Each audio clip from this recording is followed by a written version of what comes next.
Street Smart Business TV. Today I want to speak about advertising. Yeah, normally I refer to it as marketing, but I'm going to talk about advertising today.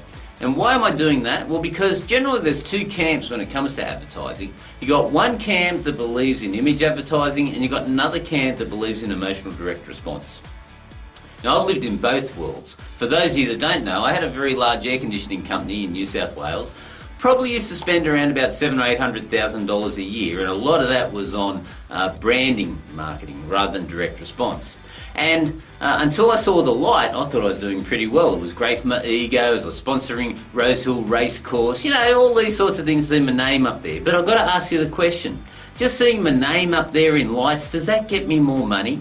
Or having that sort of recognition of a few people knowing my reputation out there, does that get me more money in my bank account? Well, the truth was no. Okay, now I had a pretty big budget, and even my budget wasn't enough to have the amount of leads come in that occurred when I swapped from my brand advertising to my emotional direct response marketing. See, when I swapped to emotional direct response, the leads probably quadrupled for the same amount of money. And that's largely how it dominated the retail industry. And I want the same thing for you. Now, here's the reality. You've got to understand the importance of marketing. See, marketing influences the marketplace. All right? Now, I know you're aware of this, but I've got to state the blooming obvious for you. Let me give you an example. You see, going back to my era, remember when VCRs first came out? You had the Beta and you had the VHS. Now, do you remember which one was better? Well, Beta had a far better picture than the VHS. But in the end, it was the VHS that actually won the war. Why? Because they had better marketing. They had better systems and a better team there getting the message out. And that's what I want for you. I don't want you to be the Beta that might be the very best business on the block. You might be the very best lawyer, the very best doctor, the very best accountant, and yet nobody knows about you because you haven't got effective marketing happening out there. What I want you to do is be willing to get on your soapbox, let the world know how good you are, and remember the story of the Beta compared to the VHS, because it's a very painful result if you don't get on your soapbox. Now, the reality is that you must have effective sales and marketing, because if you're there and you've got this closed thought and say, oh, I've got to do everything myself, I've got to do everything myself, you're never going to be able to grow a business. You're going to be trapped in a job. We want to help you escape from there. When you realise that it's about the sales and marketing, and yes, you've got to create a bloody good product to deliver, but when you have the sales and marketing nailed, then you're going to see that money flood into your business, but not until then. See, I had a cap. I was at that $1 million mark myself for a very long time until I became the marketer of my business.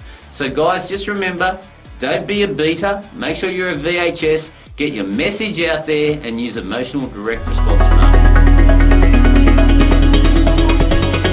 I know for a fact that the average person, when they get to 65, has 56,000, let me see, I've written the number down here. It is $55,873 in assets. That's it. Okay, now, I don't want any of our members, anyone in our environment, to be in that situation, and that's why I've invited my friend Roy McDonald to the call today, so that he can share some words of wisdom with you, and you can listen to a professional that has helped literally thousands upon thousands of individuals achieve that financial freedom. And hopefully tonight you're going to be wiser and more prepared, so that you won't be one of these individuals with $55,873 in your pocket. So, Roy, are you there? I'd like to welcome you to the call. Thank you, Ian, and what wise words they are, and what a pleasure and honour it is to be on your call here tonight. Now, look, you are a master. You make money from just about anything you touch. I'll call you Midas if I'm not too careful in the reality of, I mean, you deal in the markets and you trade, you deal in property, you've got an accounting firm, you're bricks and mortar. I can't remember your annual turnover in your company. What was it, Roy? Do you mind just sharing that with me again? We've got 69 companies and we turn over about 35 million. It does vary every year, but right in that area.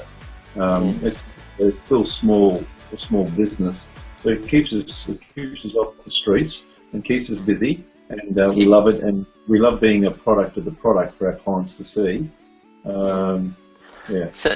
So 35 million turnover, and you've got all the challenges that all business owners have. You've got the staff challenges, you've got delivery challenges, you've got marketing challenges.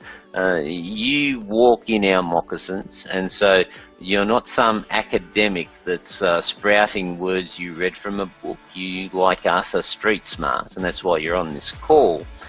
With all of the people in your dealings and in all of your investments and ways that you use to generate money, what would you say? Do you have a favourite? Do you have a take on where people should be putting their money, what they should be doing? And I know this is a how long is a piece of string type of question, but I really would love an answer of some sort, from many individuals that I know maybe have some payouts that they're getting. So many people are being laid off from work. If any of you are listening, I do sincerely feel for you.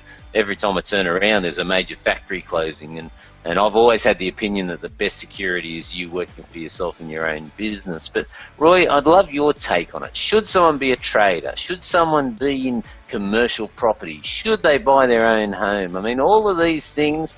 Please give us just a golden nugget from the master and where you think they should be putting their money. Well, again, what a great question. I personally have a favourite, and it's property. I love property, and I worked out when I was a young boy that by watching others, and as I say, success leads clues, by watching others, that whatever the success was, whether you owned a restaurant or you owned this or that, you end up putting your money into property. So I thought, well, why not get into property to start with, because that's where you get end up. So that was my philosophy. I got into real estate. Okay. So Roy, look, I got your book quite a while ago. In fact, that's one of the first things you did when we first met was give me a signed copy of your book, and it's pride of place on my bookshelf. It is a very interesting read, how to take $1, turn into $1 million in 7 years or less. Now, you kindly said to me that you'd be happy to give this book away to anyone that's serious, and not just order it because you can, because this is a very expensive gift to get and send out and mail out to individuals. But ladies and gentlemen, those of you that are serious in improving your financial situation, those of you that are ready to do something that is solid, I would urge you to just start to understand, excuse me, yeah, there you go. Don't you love live and sneezing live? But I'd urge you to take Roy up on his kind offer. Roy's going to cover the cost of sending it to you, but Roy, I think I speak for both of us. Please do Roy the honour of taking the commitment to read it from cover to cover, because I think it'll be one of the best investments of your time. Alright, ladies and gentlemen, it's Q&A time, and Michael takes great pleasure in giving me some doozies. So what do you got for me today? Alright, today we've got Jessica Hitchings. My husband, 2 sons and I have a small 16-hectare banana farm near South Johnson, and there are more bananas being grown than the consumer buys, so they're being sold at less than production cost. And on top of that, we were hit by cyclones Larry and Yazi in 2011. Being very small, we have to sell on the market floor, whereas banana growers can sell green loads straight to the chains for a lot more money per carton than we can. I've been listening to you about marketing differently, but I can't find something different that isn't being used now. Well, Jessica, great question, and Michael, you bugger, it is a tricky one, but here's what I would say to you. Firstly, innovation is key. Work out how you can innovate your product and turn it into something else that your competitors aren't doing. Perhaps into, say, banana baby food. Would that work for you? Or, and this is very serious, Jessica, you've got to make sure if you're not making a profit each month, you don't go deeper and deeper into debt. So you've got to work out where the line is and then draw a line in the sand so that you don't get yourself into deeper challenges. So see what you can do, try to innovate, and if not, work out where that line is and make sure you don't cross it. Until next time, bye for now.